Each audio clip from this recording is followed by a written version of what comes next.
Up and down the land today since 100 years ago that the Women's Institute began. Her Majesty joined in the celebrations to open the centenary AGM.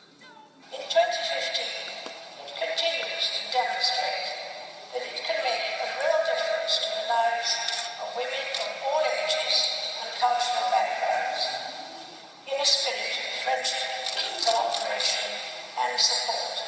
Queen speaking earlier today, but is the WI still relevant in the 21st century? With a reputation for being about knitting, gardening and of course cake, some think it's a relic of a time when women were expected to stay at home.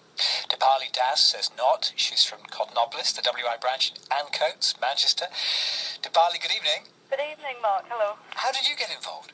Well, my very good friend Katie and Susanna, they both wanted to start a new branch in the middle of Manchester in Ancoats, and they asked me to come along and become a member of the committee, and I was really interested with the outlook they had. It was very positive, very proactive, rather than the old-fashioned image that I think people have. You sound as though you might have shared those preconceptions at the beginning.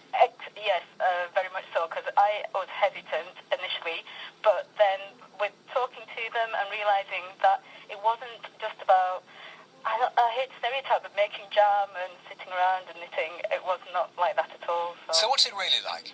So I am a feminist and fairly political, and those things are covered, not in a sort of full-on sense, but it's just to meet like-minded women who are intelligent and articulate, and they just want to get together in a safe, comfortable environment and relax and learn about new things.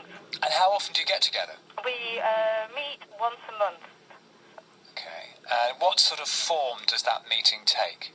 Well, it's usually we have the sort of minutes and discuss various issues and have votes on relevant matters. And then usually there's a main activity that everyone can get involved with. So we've had making bunting and decorating chocolate eggs, and recently we had beekeeping, learning about beekeeping, but also there's things like, because of the area we live in, which is historically very rich, we, it's almost like a mini community that we learn about our local environment and walking around Ancoats and having a historical tour, so stuff like that you may not get to do on your own if you're a single mother or busy working all day. So I'm looking at your Facebook page. Well, there's the thing to start with. You've got a Facebook page, so clearly not that old. And the photo, you're all young.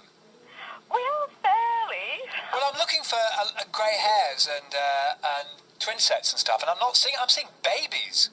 Yes, we have little babies a member as well, but what I really enjoy more than anything is, yes, there are a lot of young people there, but it's also fairly mixed as well.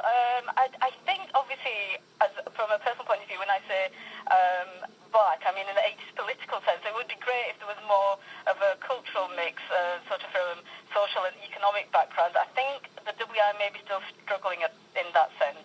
Yeah, that photograph, it is pretty white. It's just me. I can see you, there you are at the front. So, how does that feel? Do you feel that you're a slightly bit of a fish out of water? Not so much. Do you know, growing up, I've always been that person. As an engineer, I was the only female in the all-male company. I've been teaching in all-white schools. I'm not a fish out of water, but I do sometimes think, why am I in the middle of Manchester City Centre in 2015, and why is there only one person who's black or Asian? Yeah. How does it feel? I mean, it's the all-women thing, isn't it? It's just, that's what puts some people off. It's, I want to feel that I'm not joining a club that's exclusively anything, but should be open to everybody.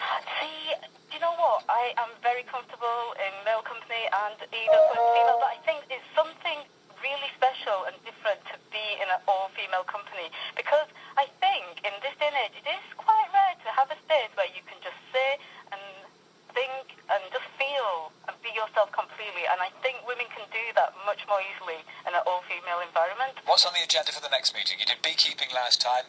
And I can't remember the next meeting, but soon we are doing women at war. That's a big one coming up, obviously with the World War I celebrations. But also, that's another thing I think. When you think of women at war, we think of World War I and II. So wouldn't it be good to incorporate a global sort of perspective on it? So things like that would be good. You see, if I was allowed, I'd come. Yeah.